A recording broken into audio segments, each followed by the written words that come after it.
DeSantis has done the reset, then he did the reboot, then he did the retread. Maybe he's getting ready for the retreat, but he fires the campaign manager today. There's turmoil in there. You can tell it's just not happening, right? He's not getting traction. And when he came out and said, Trump definitely lost and Biden's a legitimate president. I think that'll take him down to single digits. Take you down to single digits real quick. Again, we know, Bannon is all about Donald Trump, and anyone who challenges Donald Trump, he's going to eventually jump back towards him as well. So Ron DeSantis is making enemies where he doesn't really want to. But also, by the way, Charlie Kirk, another big Trumper, is talking about this as well. But he still has a little bit of hope left for Ron. It's just maybe not right now. Watch that. This was not the time for DeSantis to run. You and I both knew this. We tried to sort of warn the governor, indirectly ahead of time that 2024 wasn't really his time.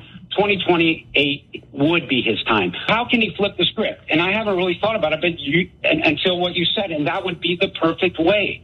He could gracefully bow out. He could prevent himself from becoming an also-ran and an afterthought. He could do all of this plus donate this $130 million, not to Trump, but to what TPUSA and other conservative groups. All kinds of ideas coming for Ron DeSantis. Bow out, leave, come back in 4 more years, figure this all out for yourself. But you look like you're taking one for the team. You'll hand over whatever cash to super PACs and continue to support Donald Trump, and you'll look good, and we'll set you up perfectly. It's all about getting that power right now, and how much will they actually support him later when they've discovered how bad of a candidate he really is. Personally, I'm not sure if some kind of campaign reboot or some kind of new leader may help him with this. But what else they also point out, and maybe this is probably the scariest thing that he could be compared to, is another Scott Walker. Yeah, you haven't heard that name in a while because he ran for president and no one's heard of him since, because he was painted as a rhino, similar to the way that Donald Trump is trying to paint Ron DeSantis as one, which ironically might be why he's going so hardcore and making these enemies in places that he probably shouldn't. So this shift has also happened with these pundits as well, David.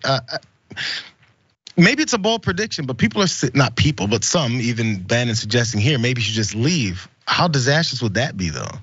Yeah, I think you're right. I don't think you can do a personality transplant, even if you had 40 years, never mind 4 years. So I think him getting out of the race now is not going to help him in 2028. I think he's probably doomed in 2028. What's so interesting to me is that in a place like Iowa, where people are generally polite, even on the Republican side. I mean, he was getting booed at the Iowa State Fair, and people got more excited when Donald Trump's airplane flew over them. He was flipping hamburgers, and so it's like the hits keep on coming. And again, I'd say the biggest difference between DeSantis and Donald Trump is Donald Trump will say horrible things about immigrants.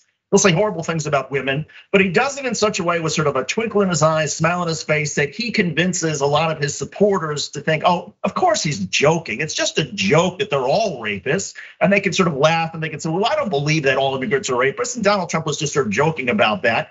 Well, when Ron DeSantis bashes immigrants, there is no sort of hint of humor or lightness about it. It's as if Ron DeSantis really believes that all immigrants need to be shipped out and that all women should have no rights. And so there's no humor whatsoever. And so I think that makes even some Republicans feel a little bit uncomfortable that, well, Donald Trump is sort of in on the joke. Ron DeSantis can't laugh at himself. He can't laugh about anything. And it's, he's in 3rd place now in Iowa behind Mike Pence. He's in 3rd place in New Hampshire now behind Chris Christie and Donald Trump. I mean, he's going in the wrong direction. I wonder what he's gonna pull off next. More reconfiguration, more hate. Maybe you can go after that woke stuff that's been working for him so far. Check out the Damage Report podcast each day, wherever you get your podcasts, whether Pocket Casts or Stitcher or iTunes. You can join me as I give you the news and stories you want, with a range of co-hosts and interview guests jumping in on the fun each day. Again, that's the Damage Report, wherever you get your podcasts. And if you get them at iTunes, don't forget to rate and review. Sometimes I'll read them live on the show.